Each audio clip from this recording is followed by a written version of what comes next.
Hello and welcome to a special two-part recording of the Construction News First Sight podcast from the Speedy Hire Live Sustainability Summit. I'm Ben Vogel, Deputy Editor of Construction News, and we'll be bringing you two interesting panel discussions in this episode of the podcast. Later, we'll take a deep dive into the issue of modern slavery, but first we look into net zero. According to a poll by NBS, 70% of construction projects in the UK now have net zero targets. So what's fueling the race to net zero on construction sites? And what's on the horizon? Joining me are Dan Thompson, Speedy Hire's Managing Director for Power and Energy. Hello, Dan. Good afternoon. Mike Derome, Head of Fuel at Speedy Hire. Hi, Mike. Michael Sheffield, Commercial Director for AFC Energy. Hello, Michael. And last but not least, James Cadman of Action Sustainability and the Supply Chain School. Hi, James. So I thought perhaps it would be a good idea to set the scene initially and talk about the current situation as far as net zero goes on construction sites. So there are clear objectives that the industry does have in order to reach net zero. Mm-hmm. How's it doing at the moment? Who would like to start? Hold on. Yeah, I mean, I think there's a range, I think, between the different customers and I think also the different sizes of organisations that you class. You know, when you say the industry, it's quite a broad term, isn't it? I think so. Certainly, I think some companies are in a fortunate position where they've got the ability to invest, I think, more in achieving net zero, and I think others are in a slightly more difficult situation where they know they want to or need to go on the journey, but it's not quite as easy to get to as it is for some of the larger organisations. We see a lot in the supply chain school where there's, as Dan says quite rightly, there's a whole range of different sectors, different sizes, different kinds of construction sites, whether it's house builders, whether it's infrastructure like roads and the water treatment works and so on. Mm-hmm. So there's a whole variety of different things, but they're all moving towards net zero. They are all putting in a lot of work, whether it's around materials, around the plant and equipment, the vehicles we talked about in the previous session. Everyone is looking at this and doing what they can, but clearly there are challenges, whether it's financial, whether it's availability. So it's an interesting situation to be in as we move. And Mike, what's the current situation as you see it?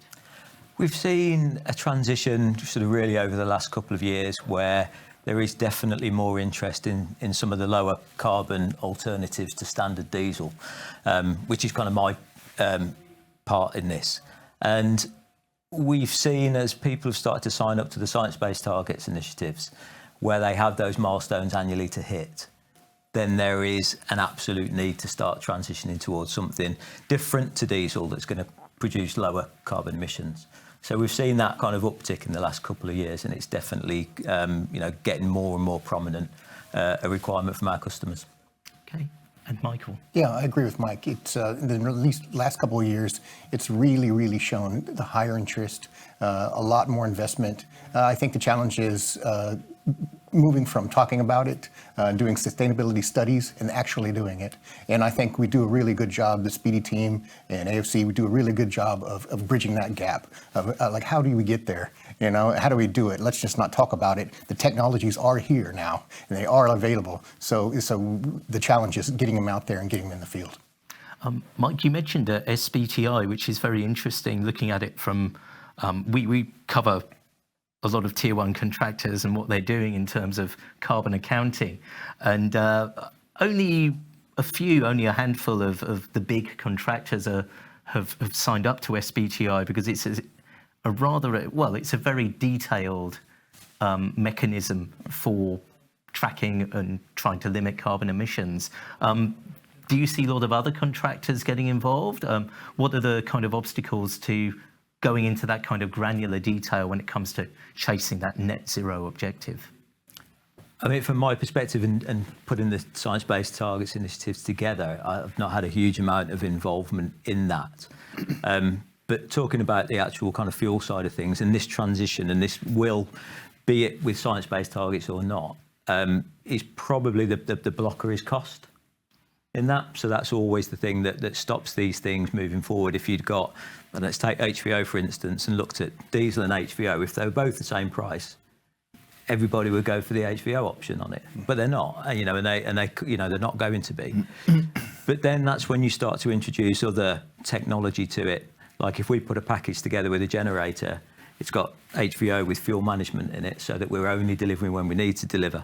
You've got the stage 5 generators, you've got battery storage units, and having the battery storage units does ultimately what we all want to do, is just burn less of everything regardless of what it is. But that can mitigate the additional cost. So you end up with some considerable reportable carbon savings, but at limited or no additional cost as well. So I think it's important to put the solutions together with the right equipment and the right fuel. And that should help that transition move forwards. Okay, so that's an example of a method that works, so to speak, at the moment, and it's live on certain sites. Can you give examples of active construction sites where that kind of mixed solution is in place? The main one is if you've got a site set up with offices, welfare facilities, drying rooms, canteens, they've got quite a disproportionate energy requirement during the day compared to at night. So if you had the generator charging the battery and feeding that complex during the course of the day, at night time you've only generally got some emergency lighting, some security, CCTV.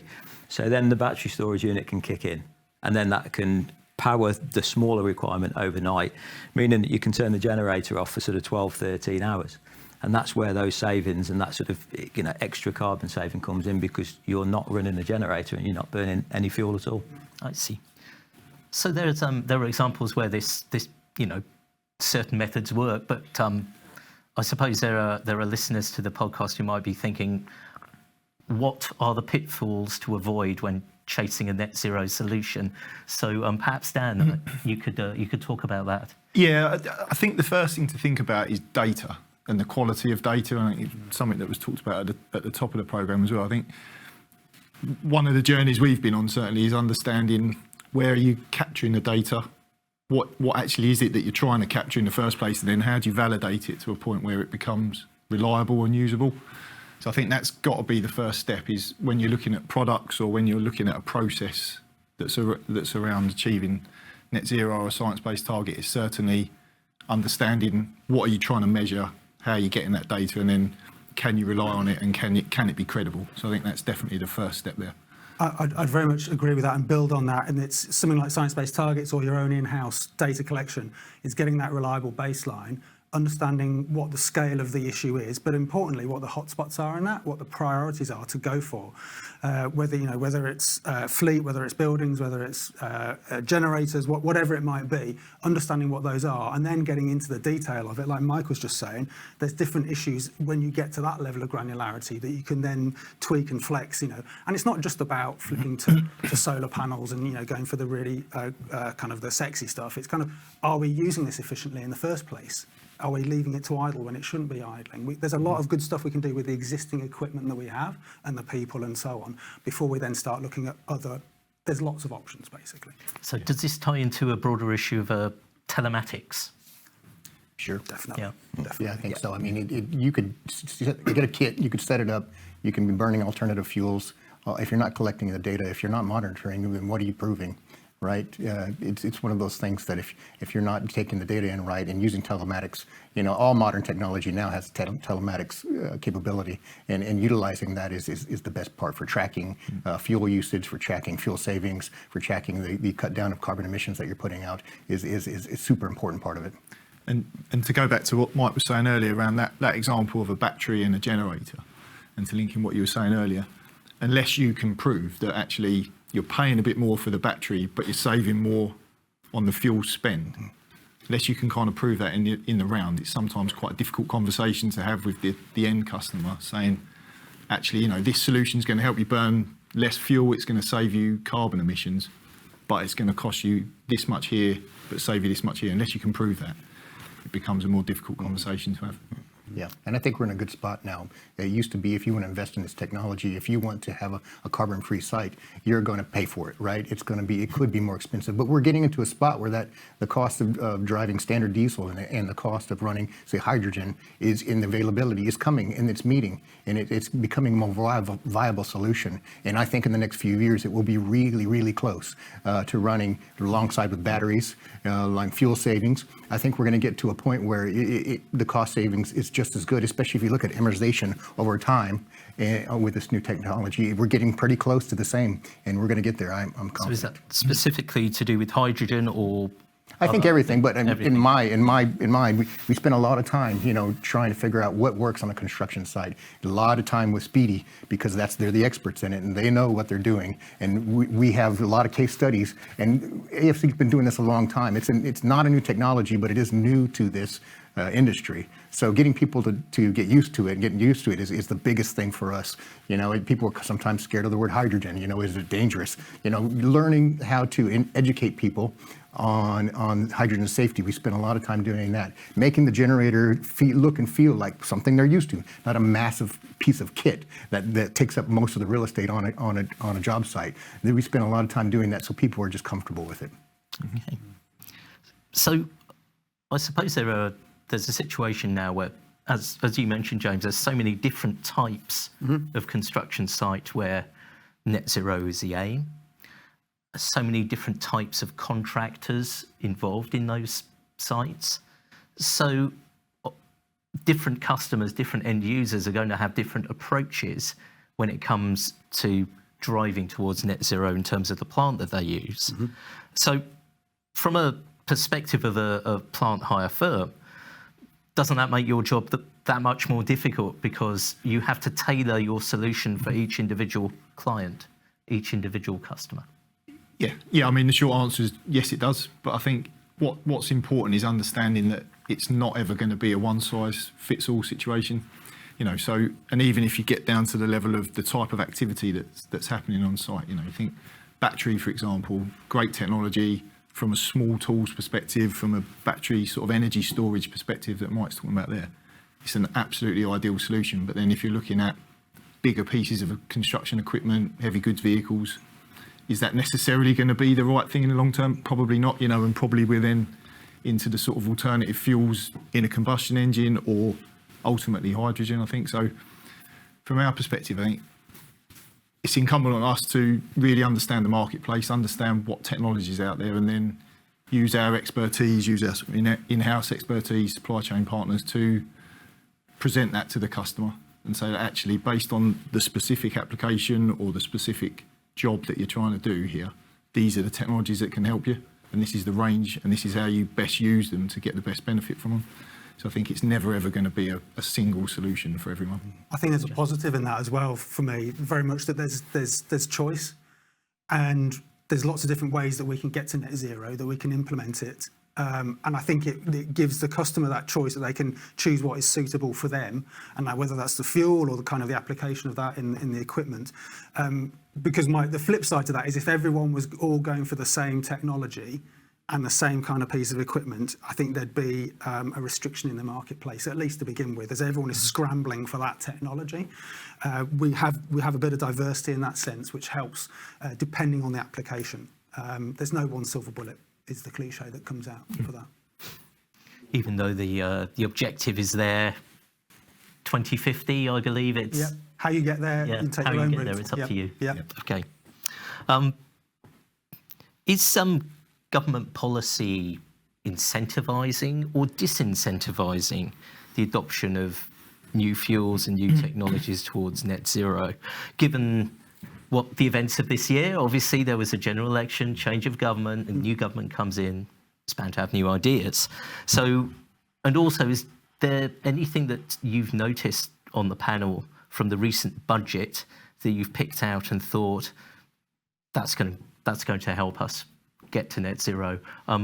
Mike Derome, I wonder if you've got a perspective. Not from the recent budget. No, I didn't see any kind of change from that. I mean, ultimately, from construction, we're all enjoying the fuel duty rebate on red fuels, red marked fuels. And I think there was some hope at some point that the biofuels, the HVO, the GTLs would, perhaps in the future attract that lower duty rate. I think there's quite a lot of lobbying happened, but didn't really get anywhere.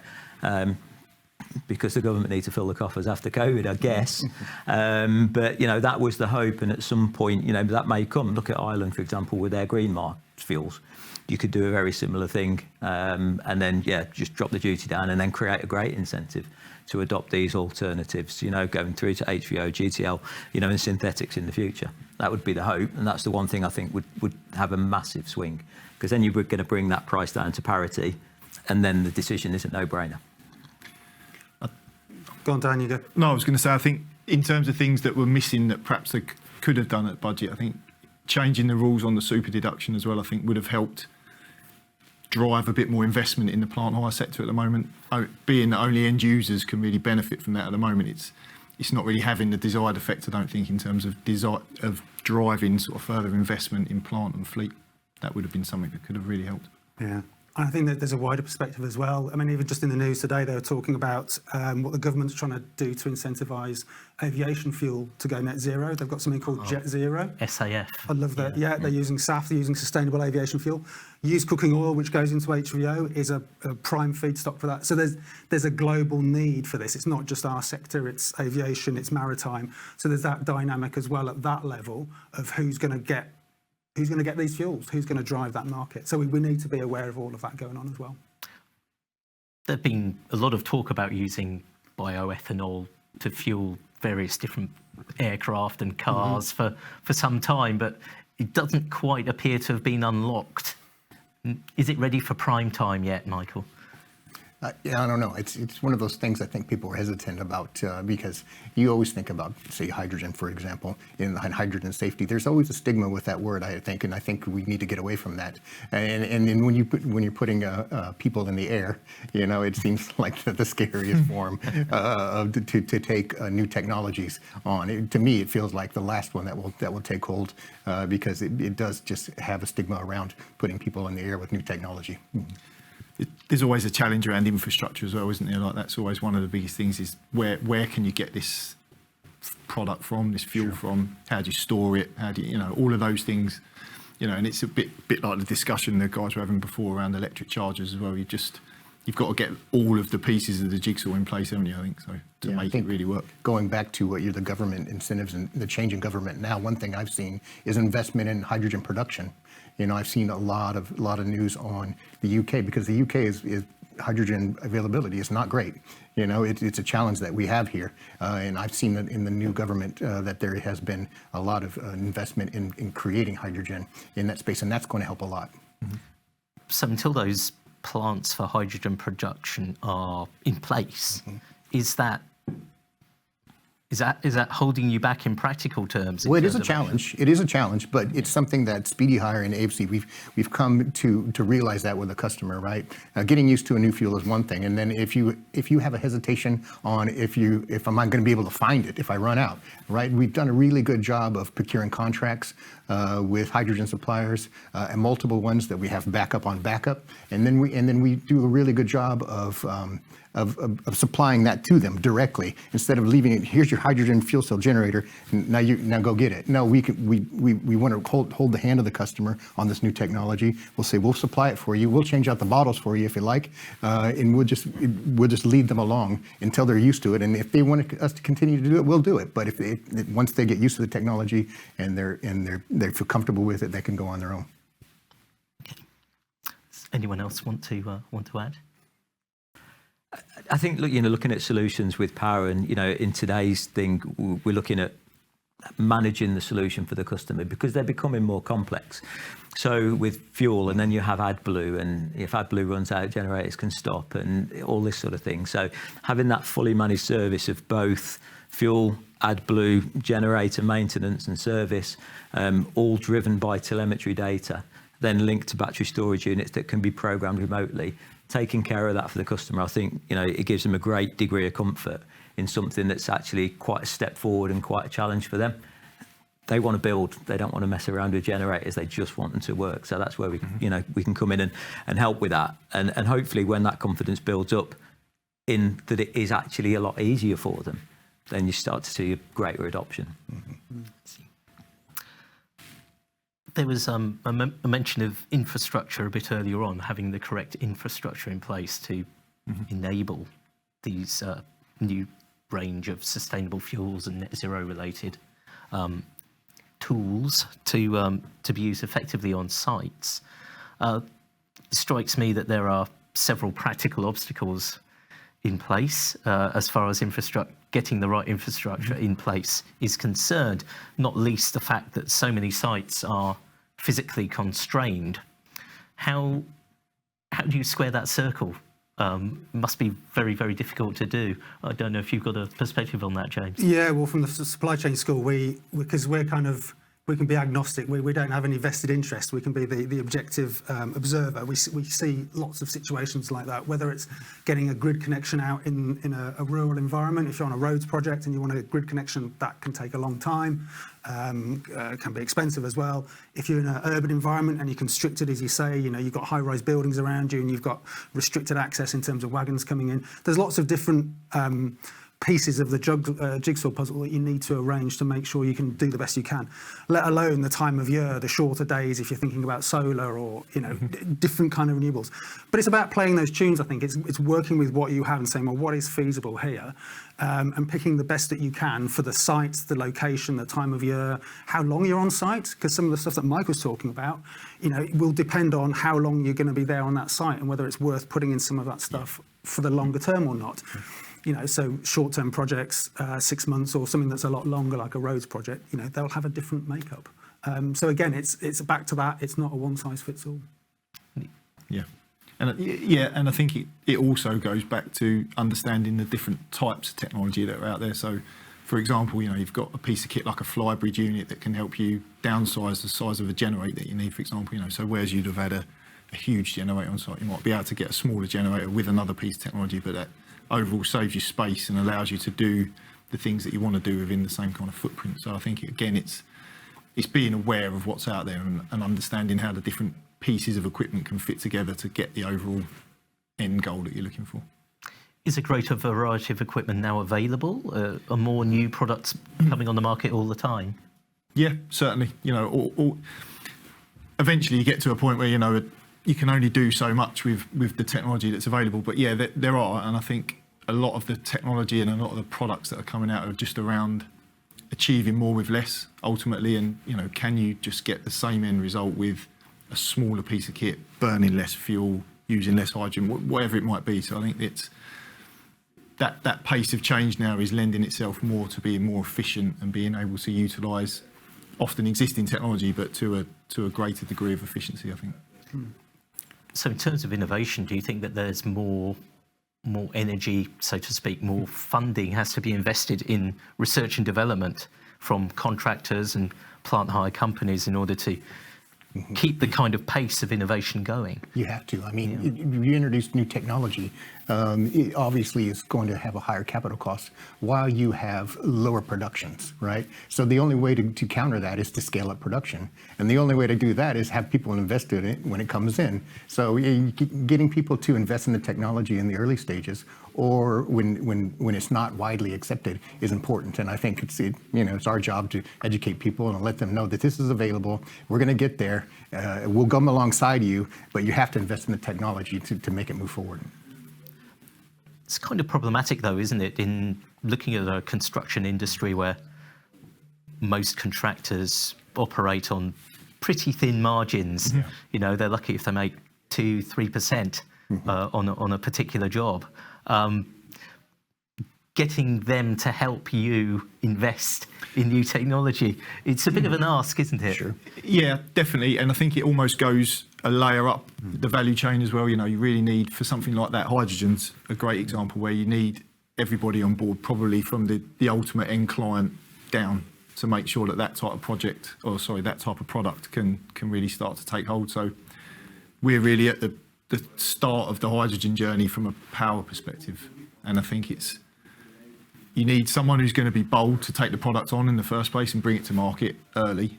But then you definitely need clients and customers that are willing to be bold as well and take a little bit of a risk, I think. So certainly in that instance, you're right, because margins are very thin. So I think you need everybody bought into it, the concept of using it and trialing it and getting that going. Because ultimately, if you've got a construction site and you need temporary power and you haven't got a grid connection and you want to get to net zero, hydrogen's got to be part of the conversation ultimately. So that technology has to come, but yeah, it needs some people to push it at the start, and I think that needs to involve clients as well as customers and plant hirers. We're in a good position, I think, right now with the price of hydrogen starting to come down, availability of it come down, and also, like you said, the margins are low on these sites. But if these are driven, like government goals or for sustainability on contract sites, or are being driven and are being pushing this towards net zero, and then the job sites are going to be starting to be bid with this technology in mind. So we're going to start catching up with it. It's going to start catching up in the next year or two. These jobs are going. This money, extra money, is going to be put into these jobs, so they can have a zero carbon footprint, right? I couldn't agree more with that. It's got to come from organisations who are willing to accept that kind of risk. We're talking about risk appetite here for trying new stuff and moving away from being conservative, that inertia kind of conservative with a small c, and that inertia kind of piece as well. And we're looking at the big major government spenders, whether it's DFT in transport and examples like that, saying we will take that risk because we are government and we can invest in trial and push forward on these kind of, they're not really new technologies, but they're not common technologies, let's say, and demonstrate them so others have the confidence to replicate that afterwards. It's setting the standard, or setting being a good role model in effect for this kind of thing, and then that can drive it through the value chain, and then ultimately out to the OEMs, and the OEMs at their end can be supported as well by the kind of external investment as well. CSRD is another thing that's on the horizon for many organisations about sustainable reporting and investment and finance and so on. If an organisation is really serious about investing in another organisation and they've got sustainability in mind, they'll be thinking about a lot of these technologies. Where's that business going to be in 5 or 10 years' time? Are they still going to be in diesel and petrol, or are they going to be in hydrogen and electric? And how can we accelerate that change? So that's coming down the line. You think there's going to be in contract notices, prior information notices, tenders, particularly for the large public sector frameworks, do you advocate for a presumption that successful bidders will need to include sustainable or advanced net zero fuels in their proposals? It's going in that direction. These guys can talk to about specific tenders that they see, but from what we see from the supply chain school, it's definitely going in that direction. And it's a bit of a chicken and egg, though. It's kind of, well, if we ask for it and they can't do it, or they don't know how to respond, well, we're not going to ask the question. So it's got to start from somewhere. So you've got to have those conversations and talk about, well, what can you do about reducing your carbon emissions? Without being prescriptive, and then pushing that forward. The key issue, though, is moving from just the tendering situation and the procurement into the contract management. And that comes back to the telematics we talked about earlier. You've got the contract, great, you're 6 months in, show us the data that says that you're doing what you said you would in the tender. That's the crucial bit for us as we see it. Okay. Mike, do you have anything I think to just to touch on James's point on telematics, I don't think we can underestimate the benefit that delivers. A telematic device fitted to an existing piece of equipment, it's not, it isn't a huge investment, but it actually gives us so much information and allows us to do things in a much better way. So condition-based servicing on generators instead of set hours and that type of thing. You can reduce the amount of time vehicles are on the road, the miles that they drive, the times, the number of times that engineers have to visit. Similarly to delivering the fuels. Instead of ordering too much fuel and having a load left on board, which adds to the inefficiency of the vehicle, delivering larger loads less frequently, all of these things contribute, and that's all driven by the telemetry data. So I think we really can't underestimate the value of that. I think that's a good note on which to end. Thank you, gentlemen, very much for your time, and join me again, listeners to the First Sight podcast, for a discussion on modern slavery. Thank you, gentlemen, very much. Thanks very much. Cheers.